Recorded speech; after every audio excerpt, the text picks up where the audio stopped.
That's Girls. It's on TV. It's almost ending now. And at 10 o'clock starts Les Miserables. So I just wanted to record this because uh, this is from last year. Actually, this is not a new episode. This is from 2013. It says Girls, Lena Dunham, Allison Williams, and Jemima Kirke. Hannah must write her book in a single day. I already saw this last year. Marnie misinterprets Charlie's intentions, and Ray makes a career move in hope of impressing Shoshana. This is from March 17, 2013. So I already seen that one. Okay, but at 10 o'clock, Les Miserables starts. Okay, and that's one of the guys. I don't know the guy's name. Believe it or not, usually I am more keen on watching the guys, but in this case, it's actually the girls that actually attract my attention for some unknown reason and beyond my comprehension. Even though I like the guys, yeah, there he is. He's one of them. Okay, I don't know any other names. Yeah, but I know Allison Williams and Lena Dunham and the other one, Jemima Kirke, and the other one I'm not sure. Okay, so, and I cannot get the camera to level, which I don't like to do because I'm pointing the other way, and I'm superstitious. But I don't know how the camera won't go the other way. Okay, and on the other channel is Renee Fleming, and yeah, there's some special program going on here, Jemima, from live from Lincoln Center, and it says Richard Tucker at 100, an opera celebration music art, Renee Fleming, which I like to hear Renee Fleming, but this particular case I don't care so much because they're really singing real opera for real opera lovers, and I'm more of a, I really like what they would sometimes, what they say is like pop opera, which is really opera for the masses. Really, that's what I like. When it gets really deep, into real opera that these people enjoy, they might enjoy it, but I don't. Me, it almost, I hate to say it, but it sounds like to me like they're screaming. Yeah, it's almost irritating. There's something about my hearing that finds sounds like that a little too irritating for my hearing, for my ears. And it says Joyce the Donato, Susan Graham, 2014, the Richard Tucker Foundation Gala celebrates the centennial of Tucker's birth, and this is from this year, from January 10th, 2014. Okay, but I have it on just in case I hear a song that I like, then I turn up the volume. But so far, a lot of what I hear is beyond what I usually like in sound. I used to have when I used to live on the beach, my cat, Chinya, that was the cat that we had, and Chinya would attack me if I put on any record from Igor Stravinsky. She just could not abide by the sounds made, coming from Igor Stravinsky. It was just a little too jarring for her ears. Cats have very sensitive ears, and somehow I must have inherited something from cats, because I find a lot of this music a little too annoying for me, believe it or not. I know it's very highbrow and everything else, and every once in a while I hear something that I like, and then I turn up the volume, but a lot of the times it's very irritating to my ears. There's something about my hearing that it's not, I don't know. I find a lot of sounds very, very disturbing to my mind, to my ears. It's really jarring for me. And even some of the sounds from Igor Stravinsky actually used to disturb me a little bit. But I used to enjoy a lot of it. I used to enjoy the rest of it. But my cat, Chinya, simply would not have it. Every time I would put her on, she would actually attack me. After a while of hearing it a little too long, she would actually start attacking me because she just couldn't take the sounds coming out of Igor Stravinsky. So I don't know. I'm mentioning this because I have complained a lot about noise in this area, and it was one of the reasons that I had to leave Miami. I just couldn't take the noise. And in here, so it's been a little better. But just the other day, some young kids, just like they like to do it. He got off the car right across from me, just doing it again. The same people. They hadn't done it in a long time, but apparently maybe they came from outer space or something where they had not heard that they're not supposed to do this anymore. I don't know where these kids came from. Like three of them, young guys, and they were blaring it out there. And then they finally left, and everything was quiet. So I think finally somebody told them. I think, yeah. But they got here, and they opened their car doors, and they started blaring out their music, and this went on for like 10 minutes or more. Unbelievable. Until apparently they went in one of their houses, and somebody told them that they couldn't do that. But so I find it extremely disturbing. It's so disturbing to me. It just drives me up the wall. It's like. The further thing that I want to hear is those what I call the sounds, the diabolical sounds coming from the bowels of hell. That's how I characterize some of the sounds. Now, before that came on the market, there was also a lot of music that was a little too disturbing for me, but it wasn't so prevalent. It wasn't so in my face and in my ears and in my mind and my head. So, believe it or not, some of these sounds coming from opera also have the same effect. A lot of it is a little too jarring for my ears, but this is highbrow, and I can't stand a lot of it.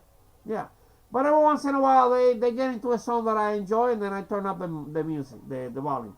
Okay, but I'm doing this because if you look at me now, the Girls is ending, okay? And now it's going to start, Les Miserables is going to start next, which I enjoyed tremendously. The whole movie was really very, very enjoyable, very beautiful. Best Les Miserables that I've seen, best movie made ever. Of course, they usually come out with newer and better versions. So in this case, it was no surprise in that sense. We expected it will be better and the best version ever, and in fact it was. It was a very good. It was a very, very beautiful version of Les Miserables. I've seen the other versions and the older black and white and everything, but this is very beautiful. And I wanted to sing this song. And it's 7 minutes already, and here I am. I trimmed my beard a little bit, and I'm wearing this shirt because this shirt is like one of the. I pointed this shirt out the other day when I made the Till It Shines. That I mentioned Paul Walker, and I pointed the collages with Paul Walker. So here it is again, because this is a song. This is one of the few. This is one of the. Maybe I can show Paul Walker and the collages. This is one of the. I just want to move. But this is one. Oh, it doesn't want to move.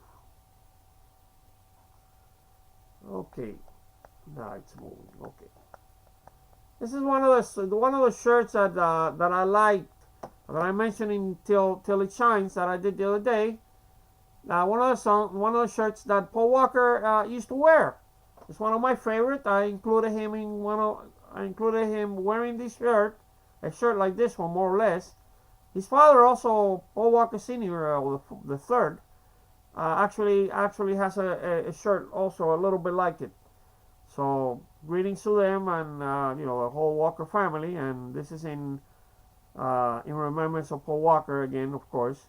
But because I did the other song Till It Shines, and it's for you, Lina Schmidt and Luke Bracey.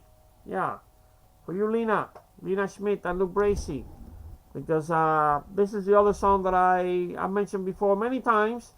It's really my all-time favorite song from Bob Seger, Against the Wind.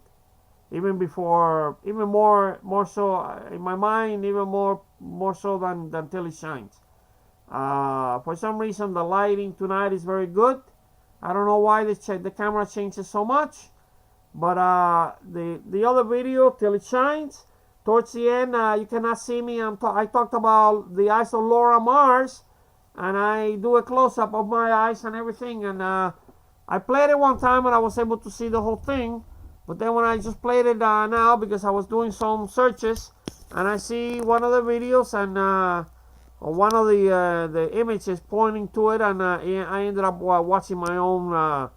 I ended up watching another video in memoriam of Paul Walker, and then I ended up one of the other links, one of the other songs pointed to was the one that I did, Till It Shines. So I was really surprised and very I'm flattered that it got related to it, because sometimes I do songs and sometimes you will search for certain things and you will not find the song that I did. But in this case, somebody actually linked it to Bob Seger's Till It Shines and Paul Walker's, in memoriam Paul Walker, yeah.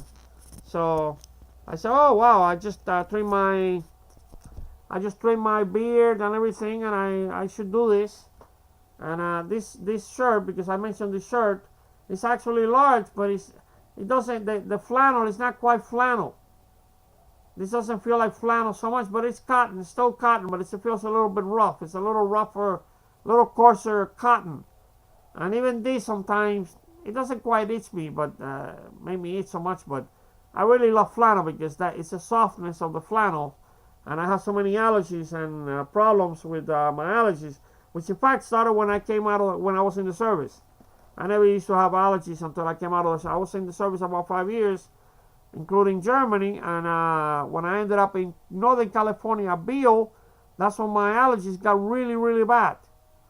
And they even gave me a handkerchief, a postcard that they gave me, a going away postcard. When I opened it, it had a handkerchief inside, because I used to sneeze throughout the day so much. And and I was only there for a little while, and they remembered. This is what they stayed in their mind, is how much I used to sneeze at the base. It was incredible how much I used to sneeze. Anyway, so it's a long story. Ever since I have been taking Claritin D or something else, because for more than 20 years, I think, my allergies are so severe that even the snow, even the sun, when it's too bright sometimes, and there's a lot of humidity in the air, it makes me sneeze. So I actually have to be in a place where it can be hot, it can be bright, but it has to be cool. The combination somehow of bright sun and high humidity makes me sneeze, among other things. Many things make me sneeze. But anyway, this shirt, believe it or not, it says large. But I don't know. Sometimes, depending on which country, I'm not sure that a large is always a large. Even though it says large, as you can see, it starts getting a little too tight. But maybe it's not so much that I am so big as I am so fat. So, yeah, it's just gaining weight. So, there it is. And that's the shirt. And, I'm wearing my red boxer shorts, right? So that's what it is, my belly, okay? And yeah, I love the print. I love this and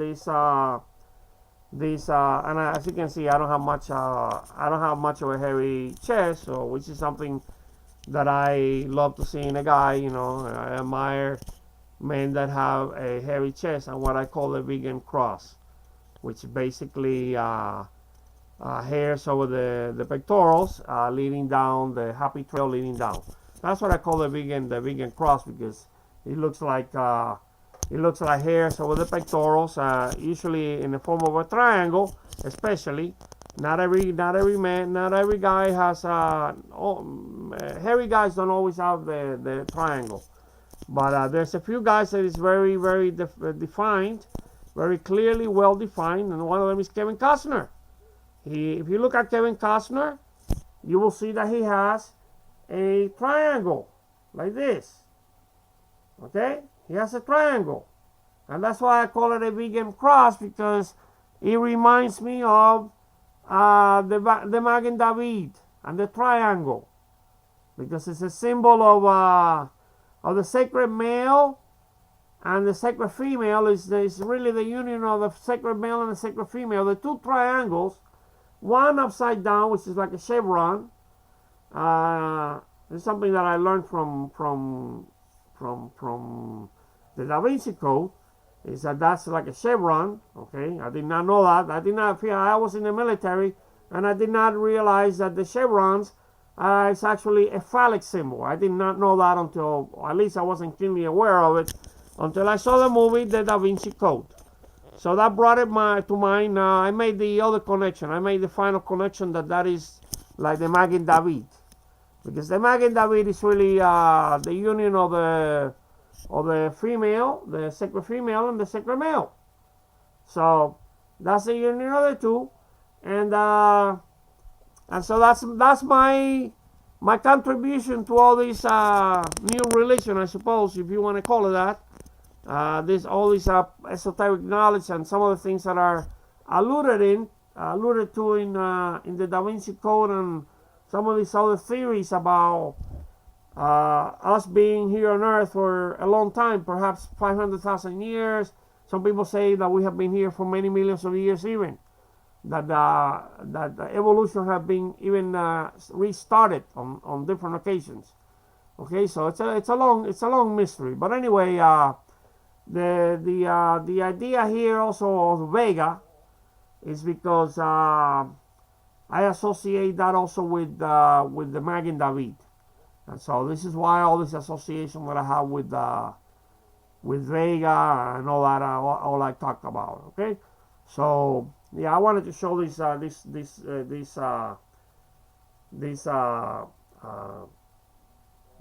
because this is like the one that Paul Walker has. Maybe I can put it on the screen. See, I'm taking a long time, and then you don't get to see the end of it. And when I sing, you will not get to see me singing Against the Wind. But here, if I Google Paul Walker, okay, oh, there's something else that's saying Paul Walker's roles recast. Oh wow, James Marsden, Rupert Friend in talks to replace lead actor in upcoming movie. Oh, this is the other movie. 2 months after Paul Walker's tragic death, it's not quite 2 months yet. It was November 30th, 2013. It's not quite 2 months. It's a month and not a month and a half. It says 2 months here. 2 months after, okay, Hollywood filmmakers have reportedly recast the lead actor in 2 of his upcoming films. So that's the other films that he was doing. Okay, so I'm not going to talk about that because that's something else. But it looks like it's James Marsden. Yeah, that was in the movie with Rachel McAdams and Ryan Gosling, The Notebook. Oh wow, okay, among other movies that he's made. So let me see if I can find an image. Oh, there it is. Okay, so here's Paul Walker. Okay, yeah, there's Paul Walker. Let me see. This is what they're saying here. They're saying, see, they're saying that's James Marsden. Okay. Oh, James Marsden. Yeah. Now I see James Marsden. Okay.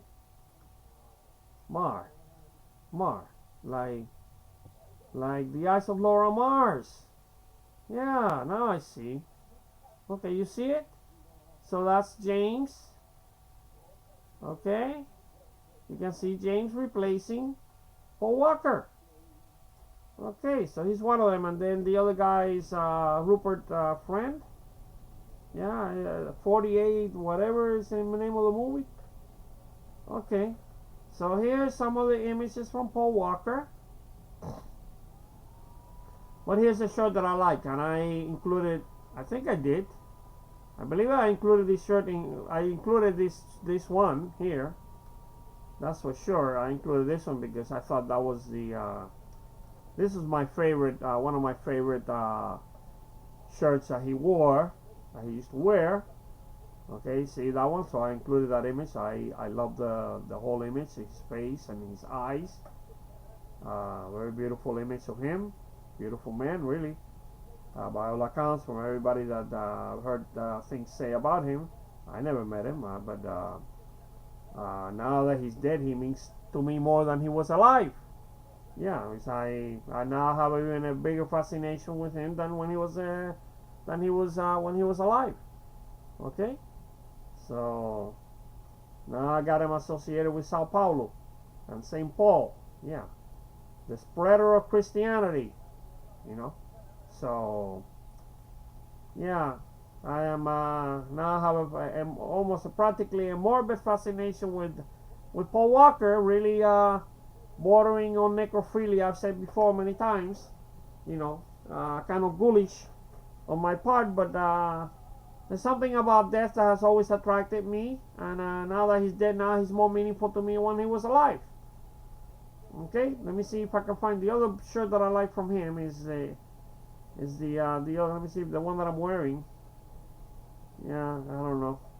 Okay, but you get the point. Maybe I should stop here because what happens is I'm not gonna get to here's Sao Paulo. Okay, in the fashion week. Fashion, yeah, him here. Oh, there's the shirt. Fast and Furious. There he is wearing the shirt. You see the shirt that I'm wearing? That's the shirt that he's wearing in Fast and Furious. And that one. Okay? But there's a few other that it shows on them a little better. So that's one of my favorite shirts that he used to wear. Okay? And yeah. There he is again, my favorite that I included in the collage, very very prominently displayed in one of my collages. This one is my favorite, one of my most favorite of all the ones that he wore, and that particular image. And there he is, Rip Paul Walker. So there he is. Okay. Oh, here's the shirt. All right, there it is. That's the shirt. You see? See my shirt? Okay, there it is. Okay, so Paul Walker's dad begged him to stop. He's what do you call it? His daredevil ways. That's what his dad told him. Yeah, to stop. But there it is. You can sometimes you cannot cheat fate, or you cannot change something that is people who feel that there's no way. Sometimes some people think that sometimes we can, and other people think that we cannot change our own fate. It's gonna happen. It's gonna happen. Okay, but that's my shirt that I'm wearing here. So there it is, in memoriam Paul Walker again. Okay, as I was I found out the reason that I found out the shirt. As you can see, I have a lot of boxes, and a lot of my clothing is still in boxes because I don't feel that I am permanent in any way, in any place, since I got evicted from my own condo. Okay, it's a long story, so I'm not going to repeat everything.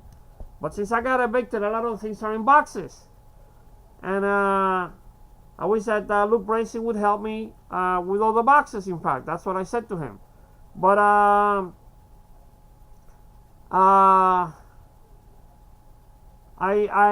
found out that they have finally opened an LA Fitness here, and so I was going crazy trying to find my shoes because I got my shorts and my locker, and I was going around crazy trying to find all this because I hadn't been in over 2.5 years that I lived here. There was no LA Fitness, so I couldn't go anywhere. I couldn't go to the gym. And they finally opened an LA Fitness, and I started rummaging through the boxes, and that is how I was able to find the shirt. So, yeah, it was like serendipitous. You know, there it was. I was looking for something else, and I found the shirt. And I said, oh my gosh, that's a shirt that's like the shirt that Paul Walker used to wear, that I like so much. So I guess I was in my mind when I saw his shirt and wearing his shirt. I was thinking maybe of this shirt because I don't even remember what it is that I put in boxes anymore. It's been now so many years that since I got evicted since November 2008, that, and even before that, because my surgery was in January 2005, so it's been going on since then. So that's like 8 years. So I started putting things in boxes even before I finally got evicted. I started putting things in boxes, and then they gave me like 24 hours to get out of the apartment, the condo. They said, they said, Velasco, you got like 24 hours. You either get yourself out, or we're gonna put you out on the street, on the sidewalk, with all your things. By then, I had already put most of the things in boxes. I left like one last thing that I left was like a love seat.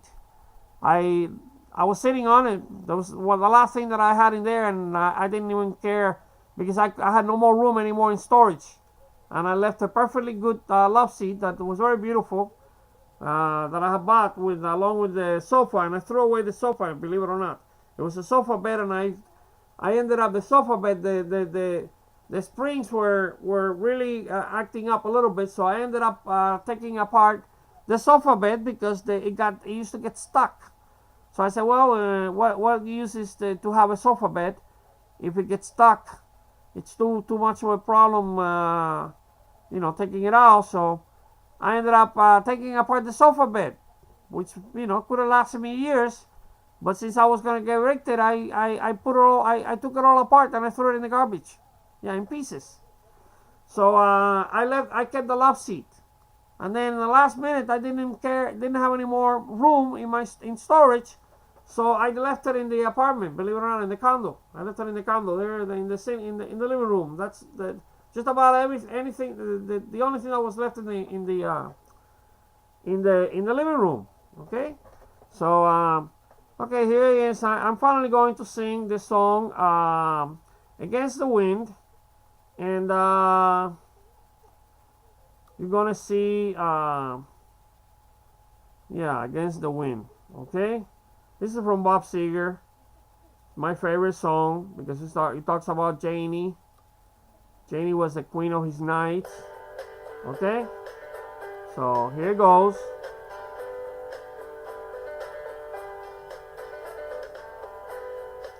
It seems like yesterday,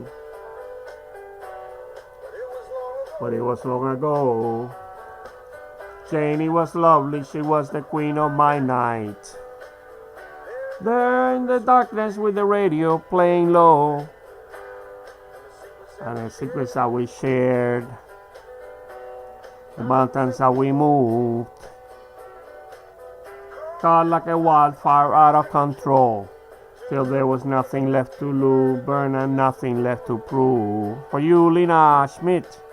And I remember what she said to me, and look, BRACEY, how she swore that it never would end. In memoriam, MEMPWALKER. I remember how she held me all so tight. Wish I didn't know what I didn't know then. Against the wind. We were running against it. Oh, there it is on the screen. We're young and strong. We were running against the wind. Oh, there it is on the screen. I did not notice it was on the screen. Now you're gonna be able to read it on the screen. The years rolled slowly past, and I found myself alone, surrounded by strangers I thought were my friends. I found myself further and further from my home. I guess I lost my way. There were so many roads. I was living to run and running to live. Never worrying about paying or even how much I owe. I'm moving 8 miles a minute for months at a time, breaking all the rules I would bend. I began to find myself searching for shelter again and again. Against the wind, we were softly against the wind. Found myself seeking shelter against the wind.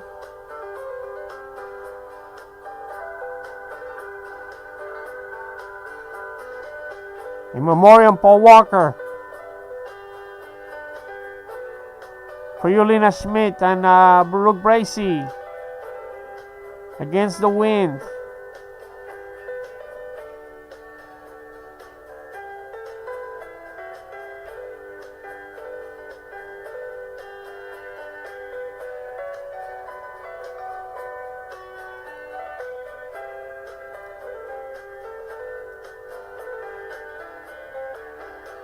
There's Paul Walker.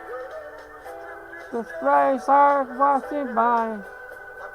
So much more to think about. Deadlines and commitments.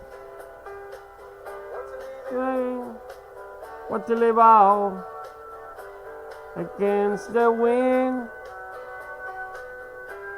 Well, storm rains the wind. Cold and snow, I'm been running against the wind. Well, then, now I'm still running against the wind. Against the wind. Against the wind. Still running against the wind. Still running against the wind, against the wind. Still running against the wind, running against the wind, against the wind. Still running against the wind, still running against the wind. So the Isola Mars, there's Paul Walker. Yeah, there it is. There he is. Come on, run against the wind. That's the shirt. That's my favorite shirt. If somebody wants to send it to me, send me Paul Walker's shirt, just like the one that I'm wearing. I want it. I want to have a relic from Paul Walker. Okay? That's the shirt that I want. That's the shirt that I want. That's the one that I like the most. Yeah. I don't know. Whatever that shirt means to him. There's another shirt that I like that perhaps means something to people that knew him. I went back to look for it and I couldn't find it again. But if I find it again, I will show it again. The other shirt that he wore that I liked. Okay? So, because I said I was talking about the eyes of Laura Mars, and it got cut out at the end. So I hope that you will get to see this now. Okay? Yeah, I have found a fascination with looking at myself now. Yeah, believe it or not, my ugly face and everything else. But I wouldn't be spending this much time looking at myself, my body on camera. But I have found a fascination with looking at myself very close up. Believe it or not. Yeah, I just I'm fascinated. Yeah, unbelievable. I did not know that. I did not know that I would be so fascinated by looking at myself so close up. When Jose was alive, I was the one who usually took most of the videos, and I used to take most of the song. Oh look, it's 33 minutes and 6 seconds. I used to take most of the videos and most of the pictures because I did not really care to come on the pictures. I had no interest in looking at myself in the pictures or in the videos. So a lot of the videos that I back then with Jose was mostly of him.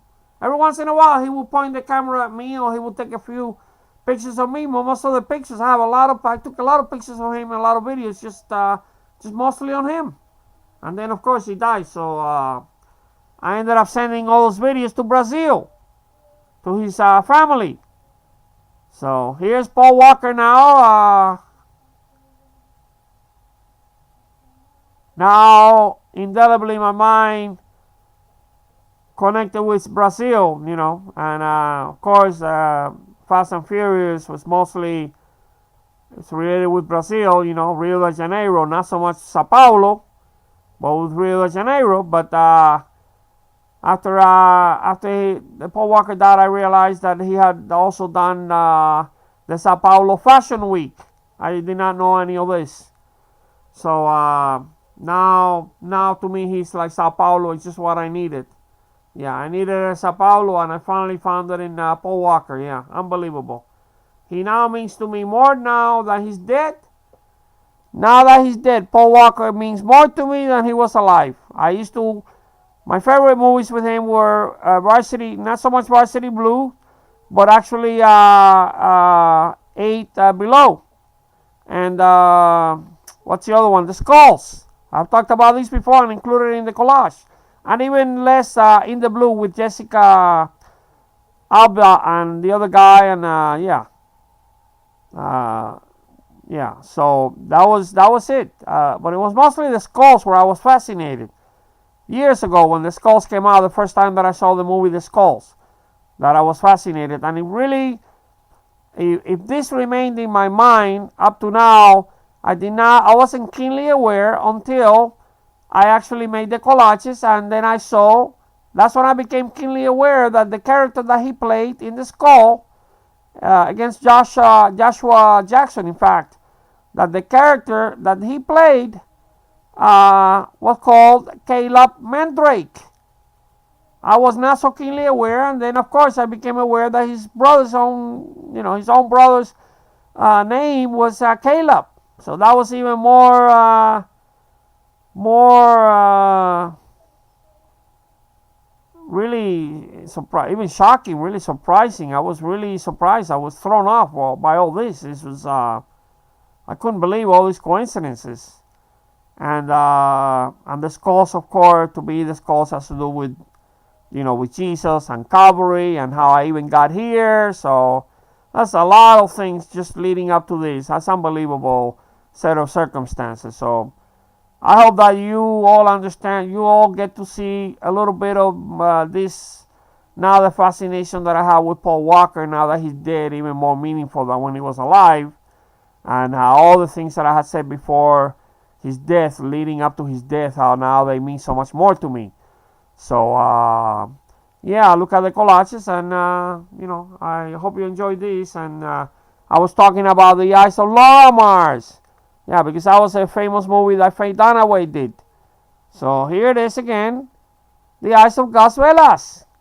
Yeah. And I just made the collage with Miss Universe because I found out images on the camera. Monica Spear Moot. They found she and her husband were murdered, and they even put a bullet in their daughter's leg, I think. But the daughter survived, but they're dead. And and this all took place in Caracas, Venezuela, or outside Caracas. I don't know, but I don't know. Carabobo is that whole region of Venezuela where I think when she was Miss Universe, she ran from the area of Carabobo, maybe. I'm not sure. Okay, so here 37 minutes. I did not realize that I was going to be on this for so long. So all right, I'm going to shut it up here. It's long. As you can see, I could talk for a long time, and now since I have found a new fascination with my face and my eyes, yeah, the eyes of Laura Mars, the eyes of Gus Velas. Okay, all right, good. Remember, Vega, I always like to say this. This is why I do this, because this is a summit triangle. You see, Vega is in the summit triangle. Okay? That is made with Vega and the Neb and the other one, Altair, I think. I mentioned this one time that I did not. I'm always talking about Vega, and I don't even know where I come from. And yeah, that's what the summit triangle comes from, and this is why I do this. You see, this is like I'm praying. I'm praying because I am pointing to the summit triangle where Vega is. And of course, I also mentioned that Vega has to do with metal. And this is Paul Walker's daughter, Metal Rain. So it's just so many things that, yeah, if the man had not died, I might not have associated so many things with him. But now that he's dead, unfortunately, Rip Paul Walker, now that he's dead, he's more meaningful to me than he was alive. Okay, so, Oh God, I'm looking at a roach. I wish that you could see this. Look at this, a roach. Yeah, look at that. Oh, the roach just climbed. I hope I can catch the roach. You see, I'm not talking about. This is, doesn't matter how much I fumigate. There are roaches in this place, and it just went into the drawer. It went into the top drawer there. Let me see if I can catch it. Let me see if I can bring it out so you can see that I'm not what I'm talking about. There's roaches in this place. Yeah, see? And it just went in there. But now I don't know where it went. It went on the side. And it's little roaches. It's always the little roaches. They're not very big. I have never seen really the big roaches in here. It's always these little roaches. And every once in a while I just see one climbing on the wall, on the ceiling. One time the roach actually fell on my forehead. I was in bed. See, now I don't see it. Now I don't see it anymore. So now I don't know where it went. It probably climbed under and then inside and under, maybe like inside here. So there it is. Maybe if it comes out, maybe you'll get to see it. But they're all little roaches, and I got my little, see, I got my Jesus of Nazareth here. Okay? So, there's my Jesus of Nazareth. And now I got my Sao Paulo. Yeah, I got my Sao Paulo in the person of Paul Walker. I finally got my Sao Paulo. Yeah, unbelievable. Okay, so beautiful man, died young, at 40 years old, and I got my Sao Paulo. It's all my fascination, my morbid fascination with the person of Jesus Christ, and everything related to what happened in Jerusalem 2,000 years ago. Okay, so there it is, and now I got Jesus. I got Luke Bracey, which is to me is like a modern day Jesus. And I got Sao Paulo. Unbelievable. Okay? And Ben Pickman. Ben Pickman, if he wants to be an actor one day, and not too much in the distant future, if I have said this many times, if somebody wants to make a movie with a whole series, with Luke Bracey as Jesus, he's gonna need a beloved John. And if Ben Pickman wants to be an actor, there's Ben Pickman could be Luke Bracey's beloved John. Yeah, so there it is. Okay, so okay, I'm gonna cut it there now because it's 40. This is the longest tape that I have ever made. I think I have never made a tape that is 42 minutes. This is unbelievable. 42 minutes, and yeah, and I'm wearing Paul Walker shirt, so now I got it associated with the song Against the Wind, and JENNY, and for you, Lina Schmidt. Okay, so goodbye. Today's remember Vega, 25 light years from Earth, but 800,000 years to travel there. So if I keep talking, the video is gonna be like, you know, an hour. I could have a 1 hour radio program or TV program, I guess. Yeah. Luke Bracey, you wanna see me on a TV program, man? Yeah, you wanna be the main guy, and I'll be like you can be like Johnny Carson, and I'll be your Edmund Mahan, or vice versa. Maybe you want me to talk. Maybe you just want to keep me company. That'll be nice, man. I want you to keep me company, Luke. Yeah, I want you to keep me company. Okay, so we can have our own radio, we can have our own TV program, like Jimmy Fallon. Yeah. I was watching Jimmy Fallon in that movie today with Drew Barrymore. We can talk for 1 hour. We can talk for 1 hour on TV. See? And everybody can watch The Eyes of Gus Velas. There's The Eyes of Gus Velas. My eyes, Luka, and your beautiful gray eyes, man. Yeah, your Athenian gray eyes, like I said to you months ago. Your beautiful gray eyes, okay? Gray like Jesus, like Christ, like Christ.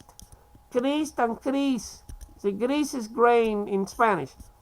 Spanish is gris for gray. Sounds like Christ, doesn't it? Like Christ. Yeah, that's why I imagine that Jesus must have had gray eyes. That's what I imagine. That's my fascination with your eyes, Luke Bracey, is that you have gray eyes, and that's what I think Jesus had. That's what I tend to think. I tend to think that Jesus had gray eyes. Okay? So, my eyes are not gray, so, yeah. But you seem to like my eyes for some reason. I don't know why you like my eyes, man. I don't know why you like me, Luke Bracey. I love looking at your pictures, man. I adore you, you know that. I spend an inordinate amount of time just looking at all your pictures, you know. If you were not my, like I said, my son,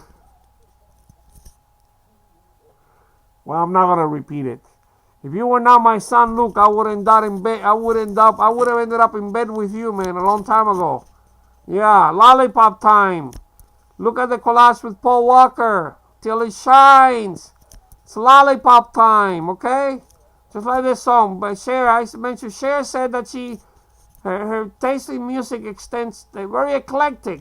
But she said in one interview that it was not so eclectic that it extended back to lollipops. You know, the song Lollipop. Lollipop, lollipop, lollipop. Lollipop in Spanish, by the way, is called chambelona. Yeah, or pirulí. So when I was a kid, that's what we used to lick. We used to lick the pirulis or chambelonas. The chambelona is the round one. Okay, that's the chambelona, and the piruli is the one that is like more pointed, like it's really more phallic. The piruli is more phallic than the chambelona. The chambelona is making you think that you're eating a little round thing, but you're still sucking on it. Okay, you're still licking it. You're still licking it, man. Yeah, so that's my fascination with lollipop. Lollipop, lollipop, lollipop. So you see the collage with Paul Walker, and you'll see that with the song Still It Shines. And that's why I put it there, because you can see a very faint outline of a vegan cross. Yeah, and you can see why it says Still It Shines. That's the other collage associated with Paul Walker. Okay, so here it is, 46 minutes and 33 seconds and counting. This is the longest video that I have ever made. I don't know if this will play. Maybe they will not play this. They tend to truncate it. When it's too long, they will not play the whole thing. It'll play for a while and then it gets stuck. And you won't see my eyes. You will not get to see the eyes of Laura Mars. The eyes of Gus Velas, like Faye Dunaway. Okay? The eyes of Laura Mars. So today is...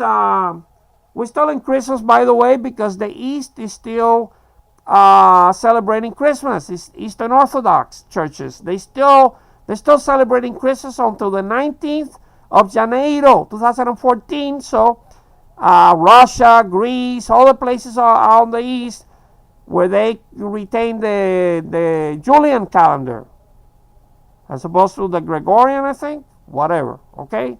So that's why we have July. Those are months that were added, and that's why we have July and August, as in my name, Agustin, as in August, as in Caesar Augustus, and Monica, St. Augustine and Monica is also included, but that's why I also included in my collage. And that's why September is actually supposed to be the 7th month, but now it is actually the 9th month.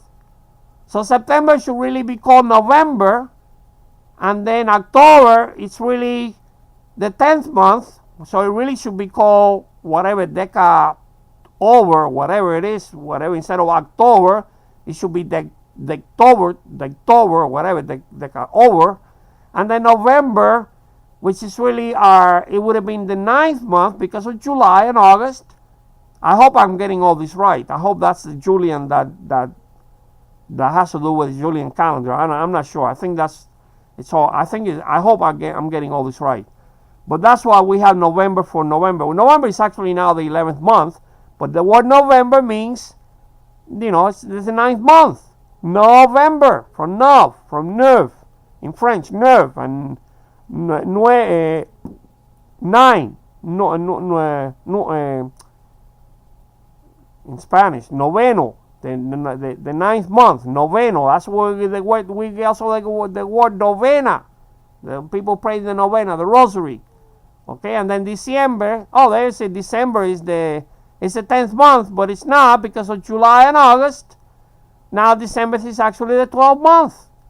So, can you imagine actually tracing back the exact time when Jesus was born? Yeah. There's so many days that have been added and months and so many adjustments that who knows if it was born today or yesterday or the day after. Nobody knows for sure. Nobody knows that he was either born in 2 BC or even 6 BC. If he was born in 6 BC, that means by the time he died, he might have been close to 40 years old, like a 40-year-old virgin, un cuarentón, instead of 33, which is a symbolic age that is assigned to his age. That's symbolic. 33 is symbolic. Okay, look at my eyes, Lucas. Look at my eyes, man. You like my eyes, Lucas? You like looking at my eyes. I know you like my eyes. I don't know why you like brown people so much. What is it with you and brown people, Lucas? What is your fascination with brown people? Why do you like brown people so much? Were your parents brown? Both your parents were brown? Or just Mary was brown? Mary and Joseph were both brown. Joseph, the 40-year-old carpenter, married to the 12-year-old Miriam, the brown girl, the little brown girl, 12-year-old brown girl, okay? La Magnificat, the Theotokos, the God-bearer. Now, what is your fascination with brown people, Luke? Why? Why do you like brown people so much? Oh, wow. Anyway, I trim my beard, you can see that I trim my eyebrows because very soon it's going to be the February, which to me is like the brown month. February is a brown month because es el mes de los días de los enamorados. So to me that has something to do with brown. Yeah, maybe, like brown-eyed girl or something like that, Mary, Joseph, everybody, Mary. Yeah, brown-eyed girl, yeah.